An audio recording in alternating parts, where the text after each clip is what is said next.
Now, Sports Talk with Broads. Here's Hunter Brody.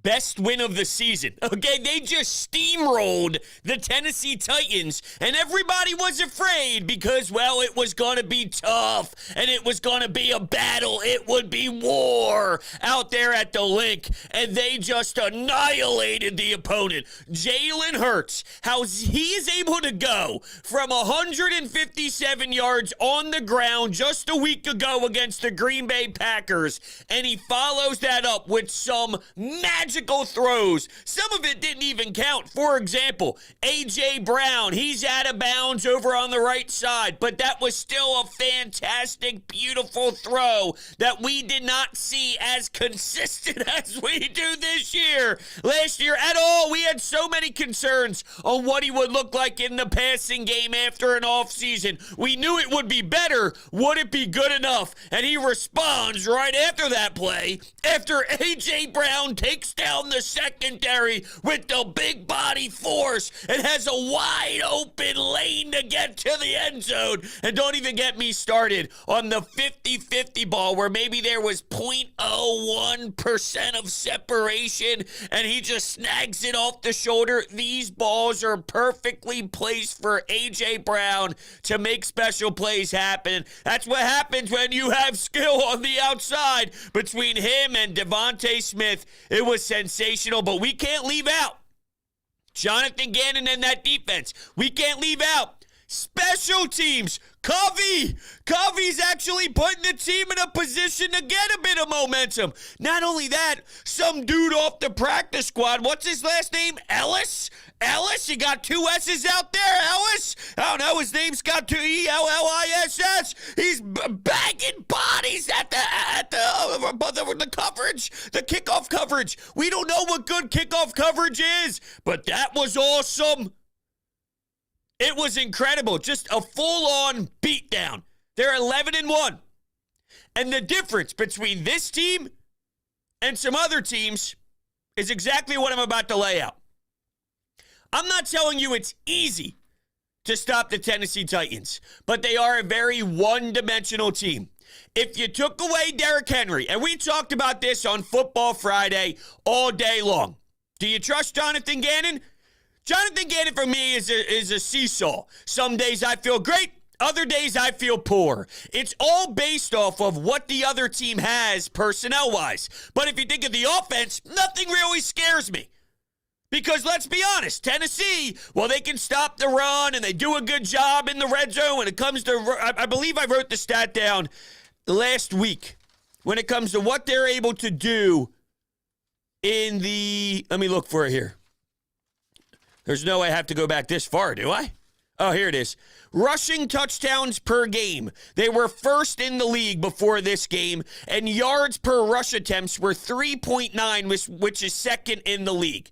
All right, I'm bringing this up to you because you think of the Titans and you go, oh, it's scary to run the ball. What are they going to do? Easy. Air it out. It's not as if the Titans have some scary players in their secondary. Take advantage of that matchup. But even if teams do, there's so many layers to what the Eagles' offense is. I'm not afraid. But the Tennessee Titans, take away Derrick Henry. If you're Jonathan Gannon, it's so obvious. It's smacking you in the face.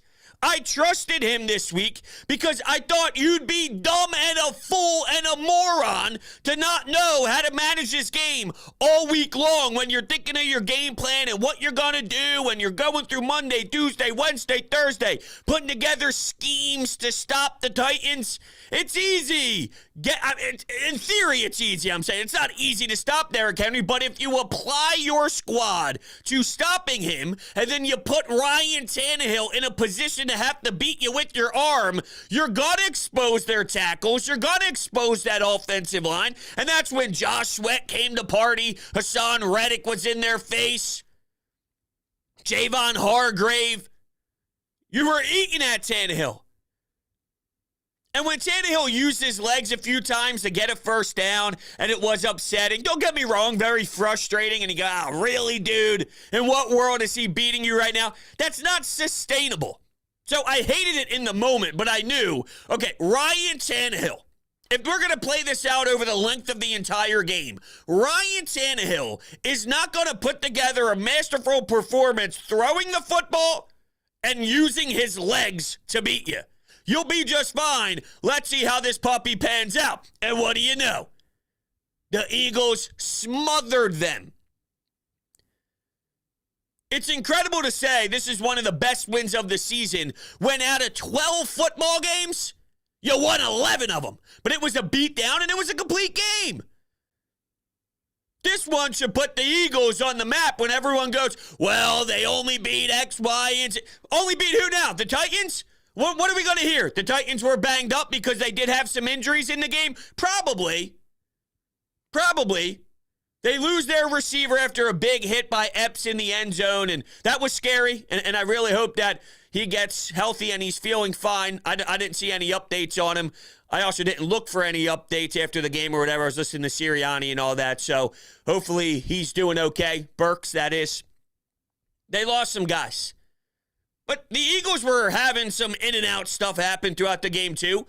Jordan Davis was a bit nicked up. Landon Dickerson was in and out. Quez Watkins, I don't know if they were playing around with that shoulder or something with the forearm, something in that area, but he said that he would be good to go moving forward. Kaiser White,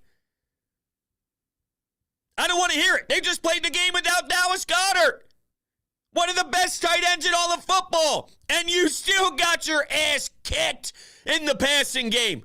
Imagine what would be each week. I got to give the coaching staff, the offensive coaching staff, a ton of credit. Because each week, without Dallas Goedert, I thought they got stronger and stronger and stronger. And when there was a lot of upset fans saying this offense isn't that good, yes, they are. They just went through a couple tough games when trying to learn how to readjust when you lose such a powerful weapon in not just the passing game, but in the blocking game too. Now, up front, the fact that Jalen Hurts was able to have this level of success with all these false starts. Now, the referees sucked. They should be fired on the spot. And it went both ways because the Titans got that flag when Jalen Hurts ended up going down on the ground, and they said it was a personal foul, and that was trash. Although I believe it was Dupree who hit him up high with the helmet launching at his head later in the game, which should have been a flag, and it was. But they also called that false start on the Eagles when it was clearly, it was one of the late ones. There were so many of them. The first drive, we're watching the first drive. You get two false starts, one from Lane Johnson and one from Jason Kelce. And then you get the timeout usage, and Nick Sirianni's all pissed off on the sideline. I think there was also a stupid, horrible call by the refs on a Jason Kelce hold, if I remember correctly. It was atrocious all the way around the board. So both teams had to battle that level of adversity. I don't get it. I don't know why. No one cares about you if you're the ref. But they sure make it seem like they do. The longest game ever. I'm going, what the hell is going on? I got things to do tonight. I'm looking at Red Zone on the second TV, and I'm watching how one team's entering the fourth quarter. And I look, like the Eagles are 7 minutes to go in the third. Jesus. So proud of this team, though. AJ, he was so pissed off when the Adams is out there trying to twist his ankle and twist his leg off. Who the hell are you? Okay, AJ went off. And I figured he'd be the whole thing about him having a monster day. He's your number one wide receiver. I'm not surprised at all. Right, we're not trying to force Quez Watkins. Let's say Quez Watkins had a former team. Would you force it to Quez to get Quez to beat up on his other squad? It's A.J. Brown. Early, it started with Devonta, and then things started happening for A.J. I just can't get over that catch where there was seriously zero separation, and he just snags it. That's difference-making stuff. And I will have to admit, last week, on the post-game show, I was very emotional towards A.J. Brown. Because we were going through the fumble stuff, and we were wondering what's going on. I didn't see how aggressive he was with the sickness, with the blood in the eyes, throwing up, losing 7 pounds. I didn't realize it was to that level. So I saw that after the game was over and after the post-game show was over, and I was like, damn, maybe I was a little bit incredibly harsh on A.J. Brown. Well, he responded with the big one, and now I'm feeling good about him again.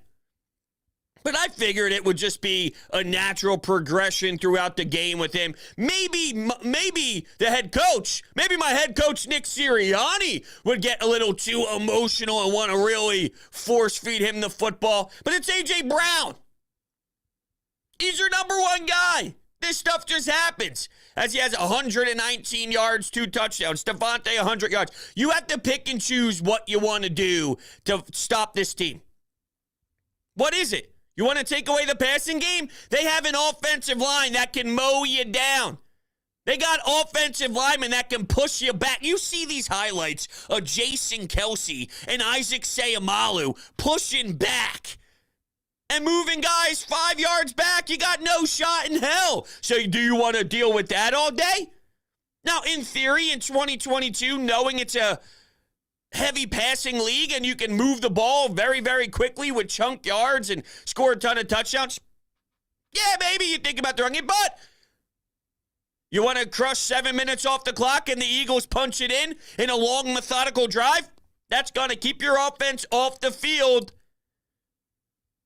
So there's the pros and the cons with all this. And if you can't figure it out, you're going to be screwed. The Tennessee Titans stop Derrick Henry. You won't lose. When you're this talented, when you have this type of roster, that is, if you blow, well, then that's a different story. But the Eagles don't blow, so I don't have to worry about that. One of their drives in the second half was 9 minutes and 51 seconds. 9 minutes and 51 seconds. And this was against the defense, scoring 35 points that allowed 20 or less points in 8 straight games, which is the second longest streak in the last 10 years. And I saw that courtesy of Reuben Frank of NBC Sports Philadelphia. He tweeted that out during the game. So this isn't some Bush League team they played. This is a very talented, hard-nosed squad that takes a lot of pride in playing with toughness, that takes a lot of pride playing under Mike Vrabel. And they got their asses handed to them. I love it. A.J. Brown beating up the goalpost, but then giving it a hug afterwards. He clarified after the game. That's because he wanted to beat him down heavily and then let him know, I still love you. I actually think it's kind of cool to hear him just keep it 100. I wanted to be in Tennessee. I wanted to finish my career out there. I had a vision of being a Tennessee Titan for life. But I guess they didn't see it that way. I just don't understand how. There's a lot of bad decisions made throughout the history of the NFL. We've seen it here personally, and I don't want to relive a lot of them. But when you have someone that skilled, imagine A.J. Brown on that team with the run game that could be scary. Now pick your poison. I'm just saying. I know it's not a big deal because they don't have him anymore, but that's the power of what you face. That's the difficulty if you're an opposing defensive coordinator on how you have to view the Eagles. Sanders, Hurts. Now, Tannehill, that's the difference what Jalen Hurts provides. The touchdown to the right side of the end zone with him using his legs, that's scary. Jalen Hurts had 4 touchdowns today. 3 of them in the air, 1 rushing, 380 yards passing. The guy's passing is unbelievable. I know this sounds crazy, but I truthfully believe that we don't even give him enough credit for his ability to pass. We look at A.J. Brown and go, wow, A.J., 50-50 ball. No. Look at what Jalen Hurts to put his team in that position. A.J. Brown stepped out of bounds. And I thought I saw that in live time. I was a bit surprised that they even called that inbounds. And then, you kind of saw them on the replay go right back to it. And speaking of replay, when Nick Sirianni challenged for that fumble at the beginning of the second half, right decision. And I don't know how they don't call that a catch and a fumble. Because if there was no one yanking the football out of the hands, guess what was going to happen? It was going to be a catch. So if it was going to be a catch, if no one yanked the football out, what are we doing here? To me, that's a no-brainer. I thought they screwed that up. Not that it matters, because I was relaxing. I'm watching Gardner Minshew. I'm watching Nakobe Dean. That's how easy it was. Kicking up, relaxing. Dealing with all those false starts, dealing with all those penalties against that level of defense, still putting up 35. Let that sink in. That's outrageous. That is absolutely insane that they were able to accomplish what they did today. Shane Steichen, awesome. Sirianni, awesome. Gannon, awesome. I never know how to feel with Gannon. Every single day it's new, depending on the team. He wasn't afraid of the passing game today, so it was easy for him to buy into that system, which is good, I'm not knocking him for that. You have to. If he didn't, we'd have a serious issue. And this season, I might not love it all, but Gannon's numbers speaks for itself. So there's really not a ton of arguing involved. I don't love it all. He's a very controversial figure on how he approaches things. But the Eagles defense, they have great day. You won against Indianapolis because of how awesome that defense was. Today, your defense put you in a great position. Now, all three phases was A+. I can't believe I'm sitting here saying this. Because quite frankly, with the special teams, I thought it was long enough to know that this is who they are. And maybe that's the case, right? One game isn't going to automatically make me think that all the issues in the special teams game is just fixed. Here's something I want to look at moving forward, though, with Nick Sirianni. Nick Sirianni does not call the offensive plays. We know that. We learned that after last season and all, right? And at some point, they made the change. When that's the case, the reason why is you want to have more of an overhead view on everything that's going on. Now, he still is heavily involved in everything with Shane Steichen. My point, though, is if you're not calling plays and you take a step back in that department as a head coach, you do have other areas with more time. Is this? I don't know the answer. This is me leaning into it heavier as we continue to watch this team play the New York Giants, who them and the Commanders go for a big old tie in the NFC East today. I took the Commanders -2. I thought that line was telling me something, but I cashed out heavily on that Pac-12 game against, not the Pac-12. Wait. Yeah, the Utah USC. Sorry, yes, the Pac-12 game. I'm sorry, I had Michigan in my head and Purdue in my head and the TCU. Oh, I had everything rolling in my head over the weekend. Such a phenomenal weekend of football. But I cashed out big. That Utah +3 line screamed something at me, and so did that Washington -2 line on the road. I got boned, though, on a damn tie. Anyway,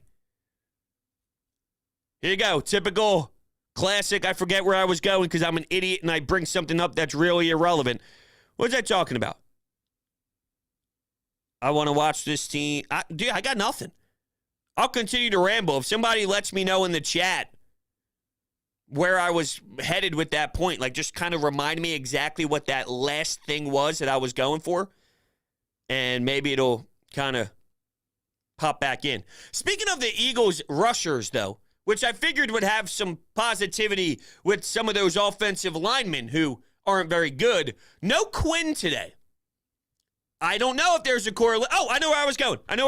Hold on. Yes, Nick Sirianni not calling the plays. That's where I was going with the special teams. Something I'm looking for is, just like I'm going to bring the same thing up with Quinn, something I'm looking for is there a correlation between Sirianni speaking about it over the last week, Michael Clay too, but Sirianni asked about special teams. It needs to be better. There was a clear focus on it. Is the improvement going to happen as the head coach recognizes he's the overhead viewer, he's the overhead seer, and what's happening isn't living up to his standards? Is Nick Sirianni, as the head coach, not having to worry so much about the offensive side as others do who do call plays as the head coach? Is that availability maybe going to help this team push in the right direction? I can make the argument, why now? He hasn't been calling plays all year long. So why this deep into the season? I don't have the answer for you. Just something I'm thinking about. And same with Robert Quinn. I'm willing to live with that trade package for a player like Robert Quinn. You don't bat 1,000. And I think something Howie Roseman is constantly looking for is that role that Chris Long had the year they won the Super Bowl. They missed big time on Ryan Kerrigan, and they attacked it again this season with the Robert Quinn. Joseph, Sue, those guys have been a nice key piece. But in regards to Quinn, did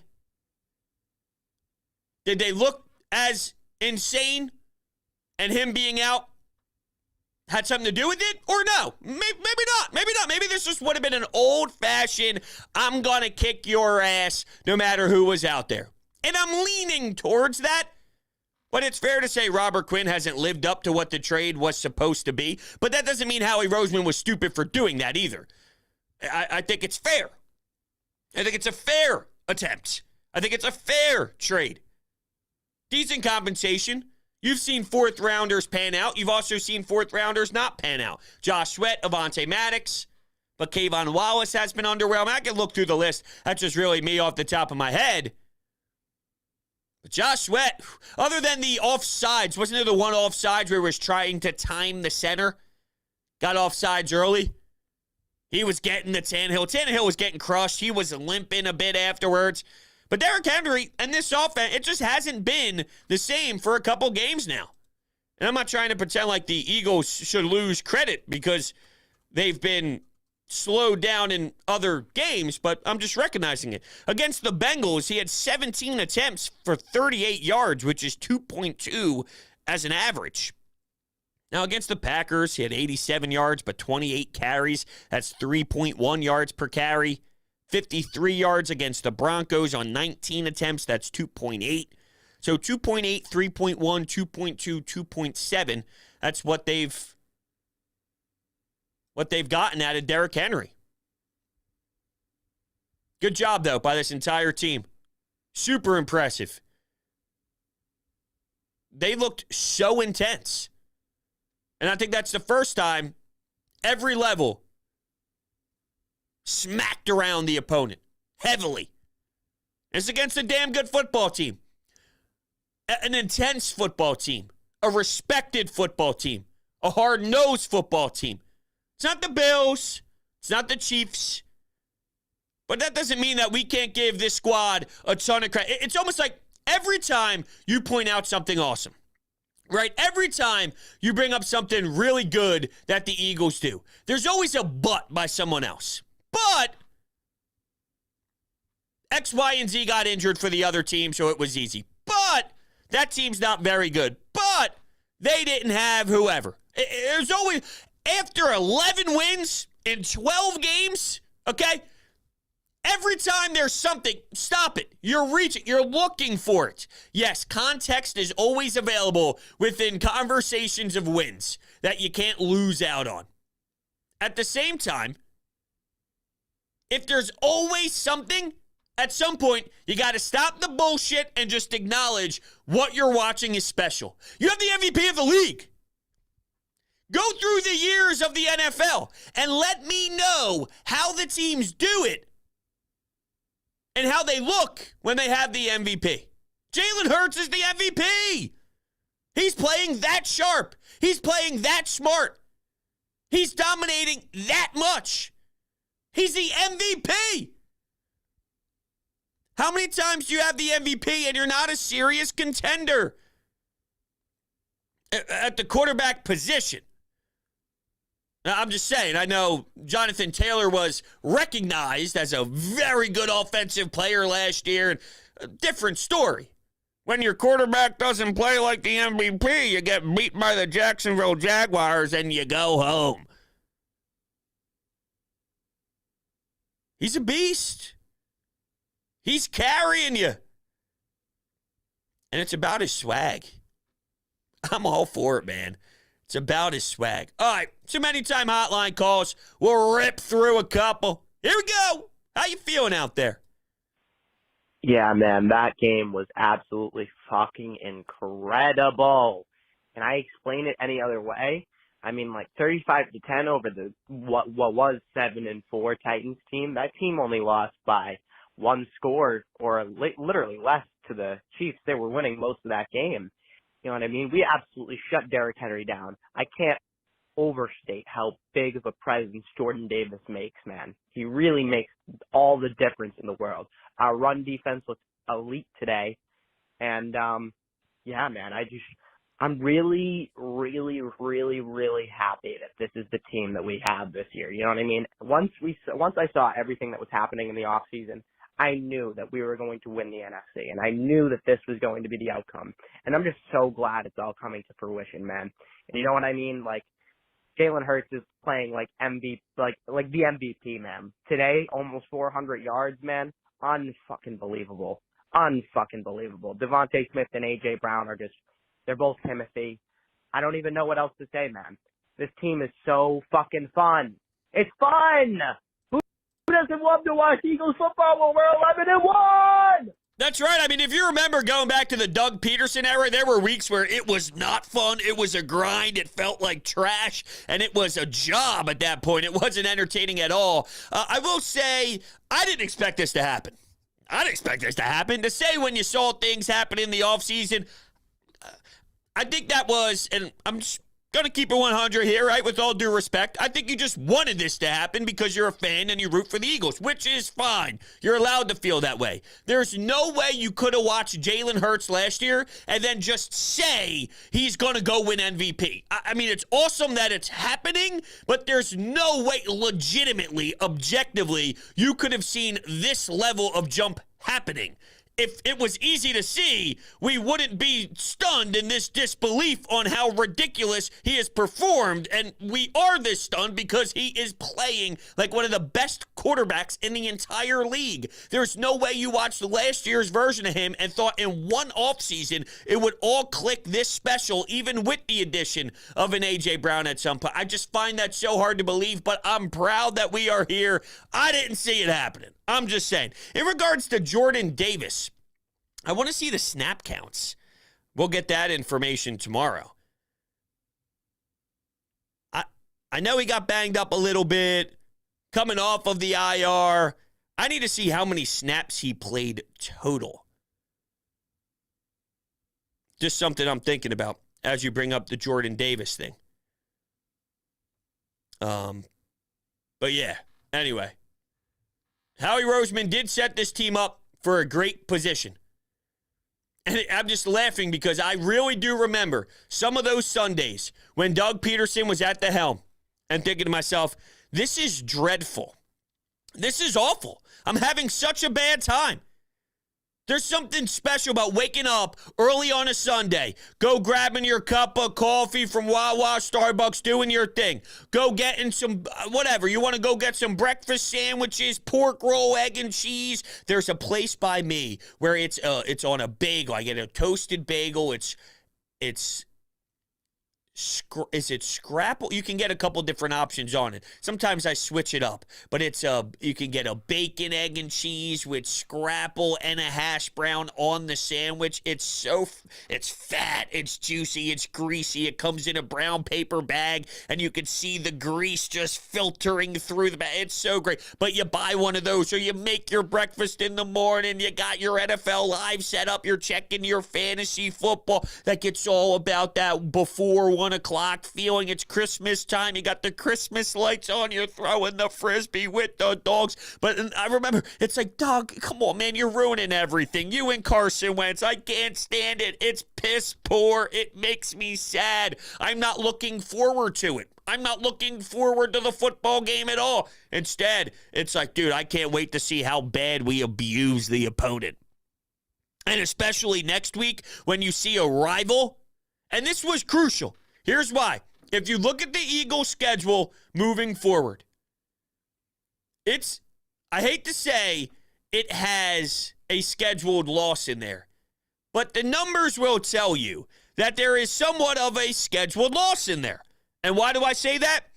On the road against the Giants, not a very good football team in my opinion, well coached, and better than we've seen them in years past, but not a very good football team overall. Compared to like the Eagles standpoint. on the road against New York, on the road against Chicago, 3-10, but you're on the road, and then on the road against the Dallas Cowboys. 3 straight road games in the NFL. It's a very, very, very difficult task. And I think they got one more loss on the season, and I wouldn't be surprised. You get 2 division games. Think about this. Giants, Bears, Cowboys, 2 division games. Doesn't the Bears game on the road smell like a trapper? This stuff just happens. I think they got one more loss in them. And the last game might not even mean anything by the end of it. I don't know. We'll find out. If they take care of business and some things happen throughout some of the other teams or whatever it is. I'm not doing math yet with all that. I'm sure there's some numbers that'll tell you some stuff. I ain't there yet. But this game, if you fell in this one and that trap still happened and Minnesota win, like I said, I haven't done math yet. I'm not in math territory yet. There's still too many weeks left. But just something that maybe could have happened. Winning this game changes that narrative a bit. All right, another call. Let's go to Sean. Finally an Eagles game that you could put your feet up in the third quarter and relax and enjoy. Great performance today overall, other than the penalties. But Hurts was great. Offensive line was good. Defensive line was good. Shit, even the special teams were good. Who lit a fire under Britton Covey's ass? Oh, my God. Just a solid win. It's a shame the Jets gagged because that really would have been sweet if they would have helped us against Minnesota. But a great win. Now I think you come up on the biggest 3-game stretch of the season. Got to, in my opinion, at least grab 2 out of 3 victories. Keep first place in the division and in the conference overall. Sean and I are always on the same page. That's a good point by you, Sean. It's a good point. I guess we'll wrap it up here. Eagles did what they had to do. You know, they didn't. If you're Shane Steichen, you didn't get too aggressive in the run game, thinking, hey, I got to prove a point. It's something we can do. Let's establish the run game anyway. Let's target what we think will expose their weaknesses the best right now. So let's throw the football. Let's open up the playbook. Let's air it out. What's that? A.J. Brown's got a matchup I like. All right, let's abuse it. And, well, that's exactly what they did. Oh, what's that, Devonta? Oh, well, okay. What's that? We have to deal with some tough situations because of some false starts and some bad calls by the Stripes? Okay. We'll do what we got to do. 35 points, 380 yards passing from your quarterback, who was pulled in the fourth quarter, by the way. Let's add that to the mix, too. Not only did they have to deal with all the false starts, he had those type of numbers while not playing in the fourth quarter. 4 touchdowns, 3 passing. This dude's ridiculous. Thank you guys so much. You're the greatest. I love you all. Thank you, thank you, thank you, thank you. I'll catch you guys very, very soon.